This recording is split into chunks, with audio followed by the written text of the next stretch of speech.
1636년 12월로 거슬러 올라가 봐야겠습니다. 12월 9일 청나라 군대가 압록강을 건너 조선으로 쳐들어옵니다. 자, 이때 이 소현세자와 복림대군은 어디에 있었을까요? 먼저 복림대군은 강화도에 있었습니다. 강화도에? 강화도는 이 기마병을 끌고 온 청나라 군대와 맞서기에 탁월한 천의 요새였거든요. 복림대군은 왕실 가족과 함께 한양 도성을 떠나 강화도로 먼저 피신했습니다. 그리고 아버지와 형이 무사히 강화도에 오길 기다렸죠.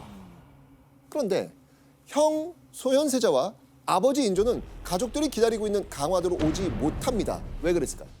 인조와 소현세자가 아직 도성을 빠져나가지 못한 상태에서 청나라 군대가 예상보다 너무나 빨랐거든요. 결국 강화도로 가는 길이 막힌 겁니다. 강화도로 가는 길이 막혔다는 사실을 알게 된 인조와 소현세자는요, 그 길로 발길을 돌리죠. 다른 곳으로 피신합니다. 바로 남한산성이었습니다.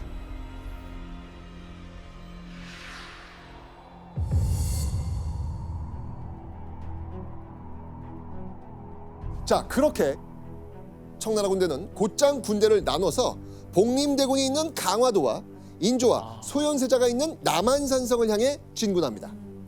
강화도에서는 수십 척의 청나라 배와 조선 수군의 치열한 전투가 벌어졌죠. 하지만 결국 청나라 군사는 강화도에 상륙했고 복림대군이 있는 성은 포위당하고 맙니다. 당시 17살이었던 복림대군, 왕인 아버지도 세자인 형도 없는데 적에게 포위당한 성에서 무엇을 할 수 있었을까요? 복림대군은 지휘부가 무너진 강화도 성 안에서 청나라에 대적하기 위해 조선의 군사를 모으고 군대를 정비합니다. 하지만 전세는 이미 강력한 힘을 자랑하는 청나라로 기울고 있는 상황. 결국 복림대군은요, 성문을 열고 항복할 수밖에 없었습니다. 그리고 얼마 후 복림대군은 아버지 인조, 형 소현세자가 있는 남한산성으로 끌려옵니다. 그런데 비참한 심정으로 끌려온 남한산성에서 복림대군의 하늘은 또 한 번 무너집니다. 아버지 인조가 청나라 황제에게 3번 절을 하고 9번 머리를 조아린 의식, 바로 삼전도의 굴욕을 두 눈으로 보게 된 겁니다. 자, 그리고요, 이후 청나라는요, 조선의 완벽한 굴복을 바라면서 조건을 내겁니다. 명나라와의 관계를 끊고 청나라와 군신 관계를 맺을 것, 그리고 또 다른 요구를 해옵니다. 조선의 다음 왕위 계승자인 소현세자를 인질로 데려가겠다는 겁니다. 청나라 요구에 조선은 발칵 뒤집혀집니다.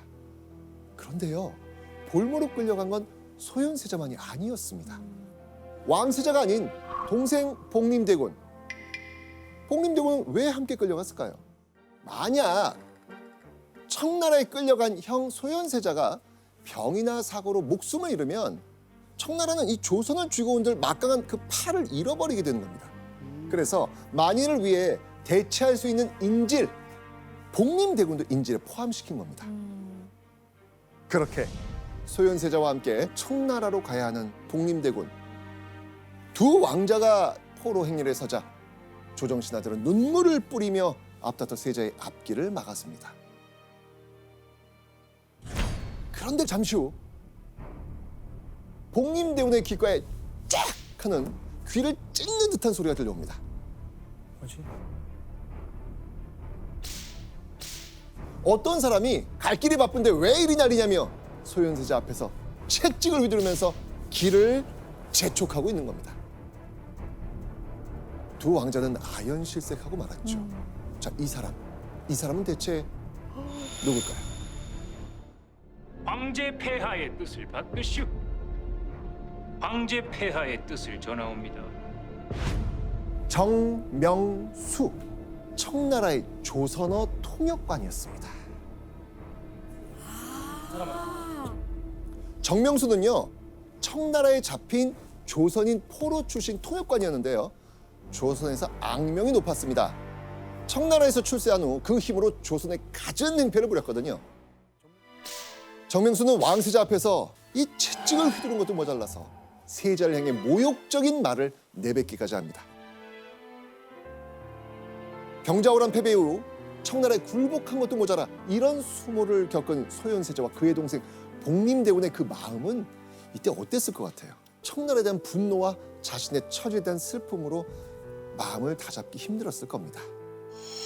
이런 대우를 받으면서 소현세자와 복림대군은 약 2개월의 험난한 여정 끝에 청나라의 수도 심양에 도착합니다. 이후 소현세자와 복림대군은 마련된 숙소 심양관에 짐을 풀었죠.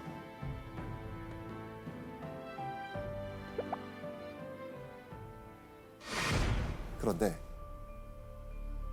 심양관에 도착하고 일주일 뒤 두 왕자의 등골을 서늘하게 만드는 일이 벌어집니다. 누군가 대뜸 왕자들과 함께 조선에서부터 청나라까지 온 조선인 관리 2명을 다짜고짜 어디론가 끌고 간 겁니다. 대체 무슨 일이 있었는지 한번 영상으로 확인해 보시죠. 영상 있어. 조선인 관리 2명을 끌고 나가더니 와부, 왕자들의 만류에도 불구하고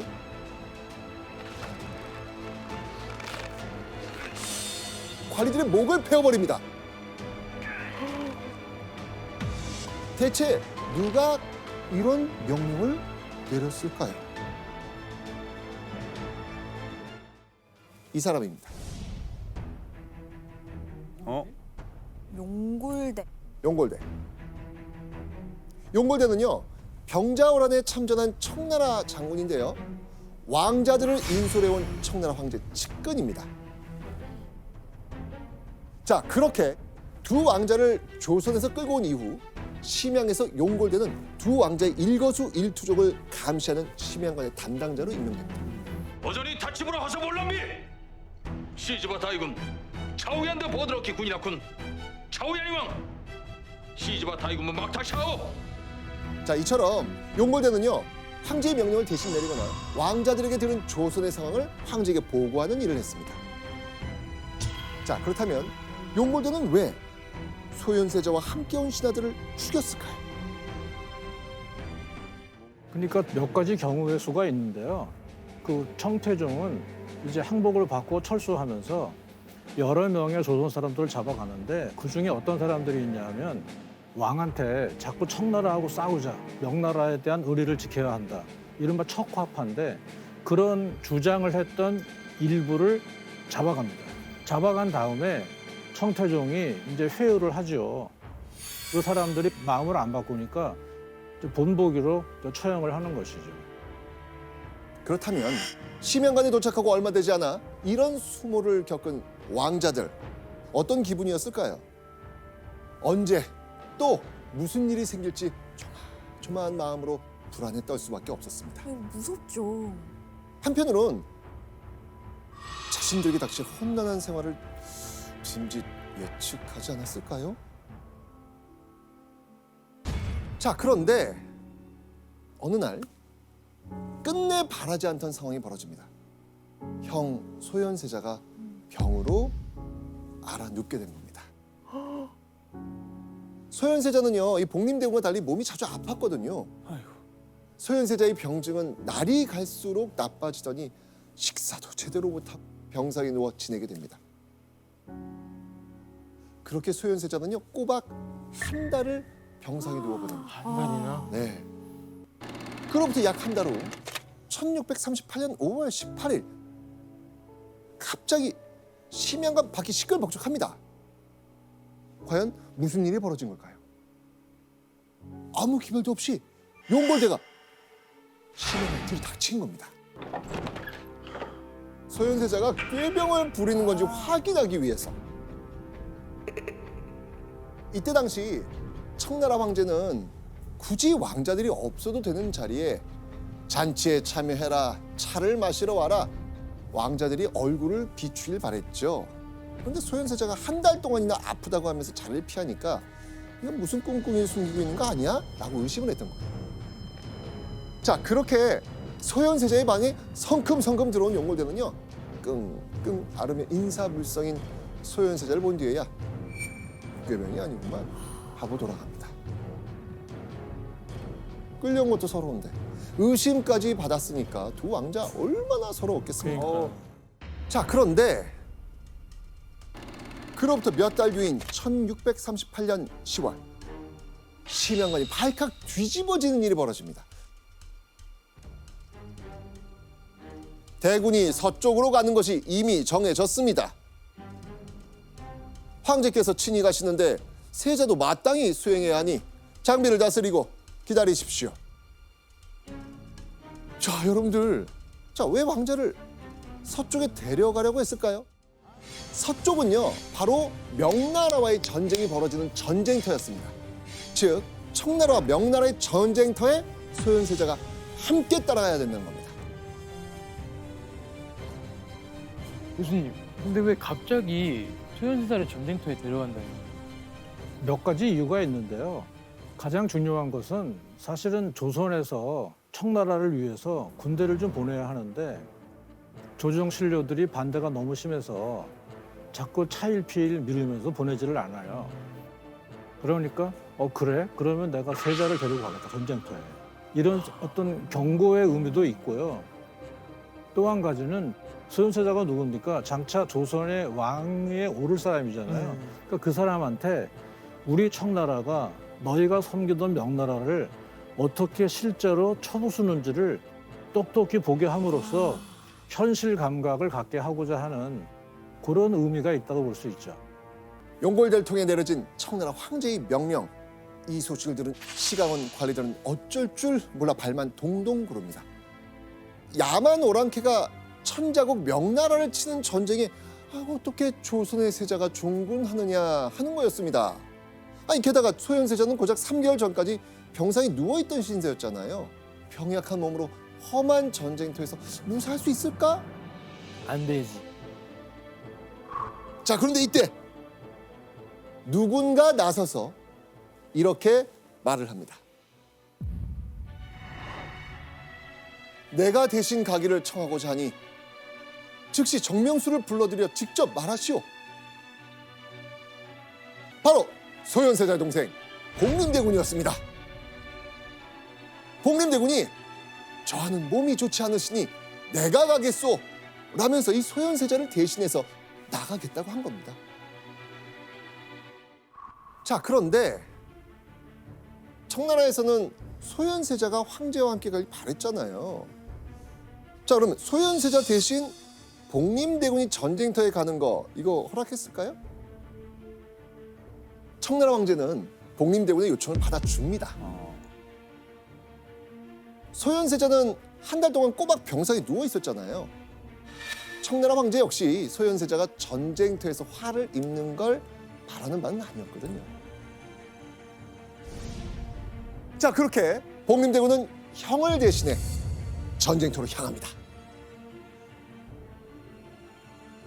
그런데 전쟁터에서 복림대군은 큰 충격을 받습니다.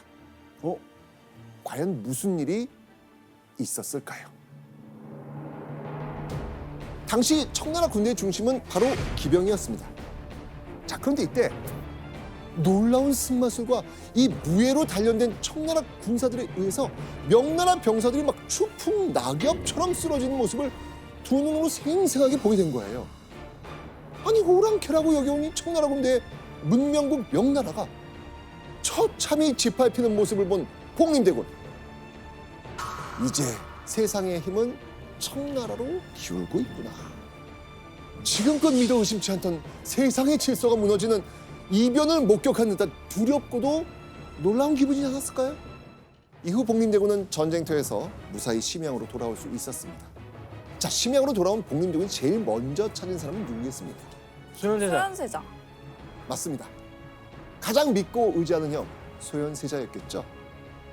복림대군은 소현세자에게 청나라의 군사력부터 이 투항하는 명나라인들의 모습까지 더 이상 명나라가 세상의 중심이 아니란 걸 생생하게 들려주었을 겁니다.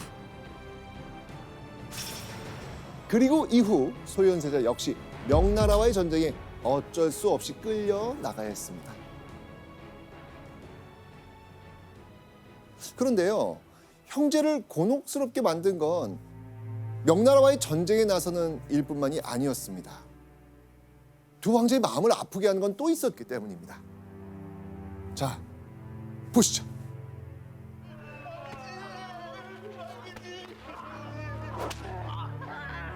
바로 조선 백성들의 피 맺힌 울음소리였습니다. 청나라의 포로로 잡혀온 백성과 포로가 된 가족을 찾으려는 사람들이 심양관 주변에 머물렀거든요. 그렇게 시간이 흘러 1644년 4월 22일 청나라 황제로부터 왕자들에게 떨어진 또 다른 명령.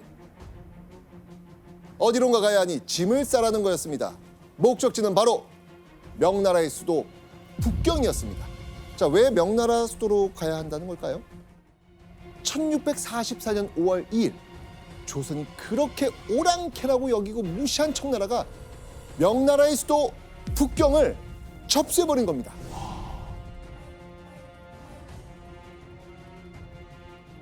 청나라 황제는 화려하고 거대한 자금성이 마음에 든다면서 새로운 궁전을 짓는 대신 자금성을 청나라의 궁으로 사용하기로 합니다.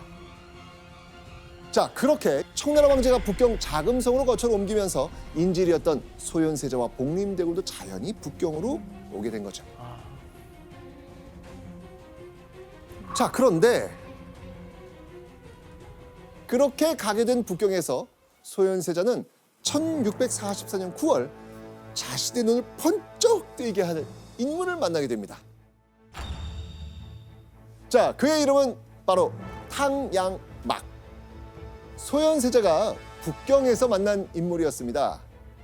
자, 이 사람은요, 독일 출신 천주교 신부이자 천문학자인 아담샬 신부입니다. 여기 보면 이제 이렇게 캔버스, 지구본도 있고요, 요 천고도 있고요, 과학 지식 이런 것들을 지금 상징적으로 좀 보여주고 있잖아요, 그죠? 자, 그런데요, 소현세자는요, 이 아담샬 신부를 피를 나눈 형제라고까지 부르기까지 합니다. 왜냐면 소현세자는 이 아담샬 신부에게 천문학을 배워서 그 지식을 조선에 가져가려고 했거든요. 그리고 이 아담샬 신부도요, 소현세자를 친애하는 친구라고 여기면서요, 자신이 가진 수학책, 천체 지도를 새겨놓은 이런 천구 등을 선물로 줬다고 합니다. 자, 그렇다면 아담샬과 소현세자가 이야기 나누는 모습을 가까이에서 보고 들은 인물이 있었겠죠. 소현세자 옆에는 늘 복림대군이 함께했잖아요. 복림대군도 아담샬 신부가 가져온 이 새로운 문물에 눈을 반짝이지 않았을까요?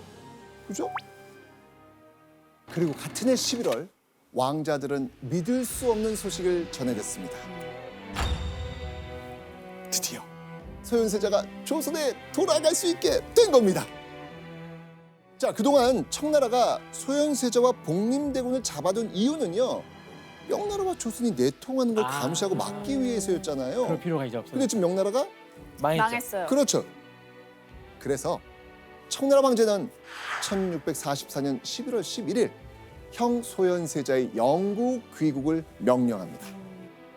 다만 복림대군은 약 5개월간 북경에 머물러 있어야 했습니다. 왜냐면 청나라는요, 혹시 모를 상황에 대비해 시간을 두고 차례로 왕제들을 보내려고 했던 겁니다. 그리고 3월 26일에 북경에서 출발해 1645년 5월 14일 청나라에서 약 8년의 볼모 생활을 끝내고 복림대군이 돌아온 겁니다. 그런데 복림대군의 표정은 기뻐 보이지 않았습니다. 오히려 낯빛은 어두운 데다 어딘가 슬퍼 보이기까지 했습니다. 왜 그러지? 조선에 도착하기 전 복림대군은 도저히 믿을 수 없는 소식을 들었거든요. 바로 청나라에서 동고동락했던 형 소현세자가 갑자기 사망했다는 겁니다. 복림대군이 소현세자 다음으로 귀국에 오른 지 한 달 만의 일이었습니다. 그런데 형의 갑작스러운 죽음만큼이나 복림대원을 혼란스럽게 만든 게 또 있습니다. 바로 형 소현세자의 죽음에 관한 희귀한 소문이 도는 거예요. 이 소문의 내용은 복림대원이 감당할 수 없는 수준이었습니다. 바로 아버지 인조가 형 소현세자를 죽였다는 소문입니다. 소현세자가 죽기 5개월 전인 1644년 11월 귀국길에 오른 소현세자는 추운 겨울 약 1000km가 넘는 거리를 이동합니다. 그리고 3개월이 지나 조선에 도착합니다. 긴 여정 끝에 조선에 도착한 소현세자의 몸 상태는 이때 어땠을까요? 원래 몸이 허약해요. 그랬는데 더 심해졌겠죠. 소현세자 몸 상태는요 엉망이었습니다. 북경에서 출발할 때부터 좋지 않았던 소현세자의 상태는요 귀국 후에도 나아질 낌새가 보이질 않았죠. 새벽 내내 숨이 차고 두통으로 잠 못 이루는 날들이 이어집니다. 하루가 멀다 하고 의원들이 탕약을 맞춰도 소현세자는 점점 쇠약해져 갑니다. 그때 한 내의원 의관이 세자를 진맥하더니 진단을 내립니다. 병명은 학질.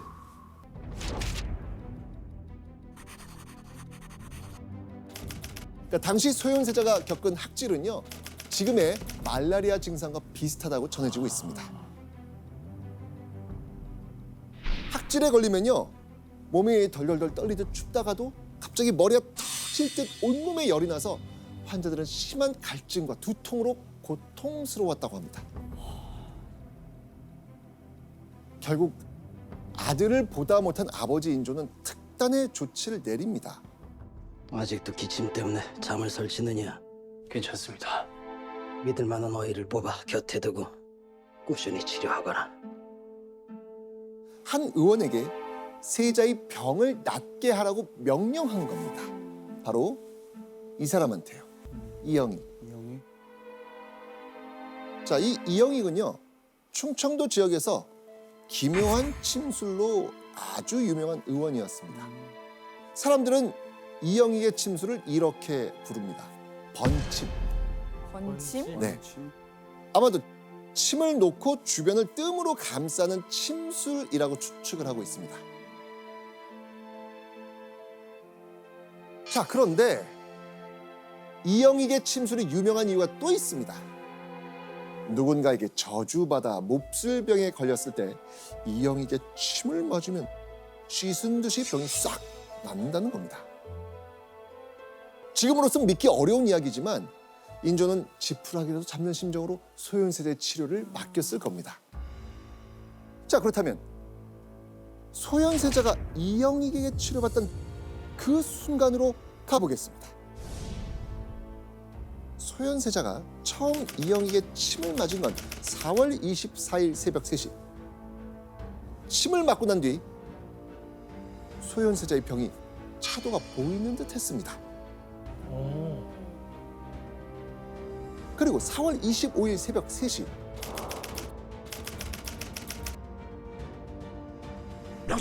명시샷. 이영익은 전날과 같은 자리에 침을 또 놓습니다. 그런데 두 번째 침을 맞고 난 다음 날 아침 끔찍한 일이 벌어집니다.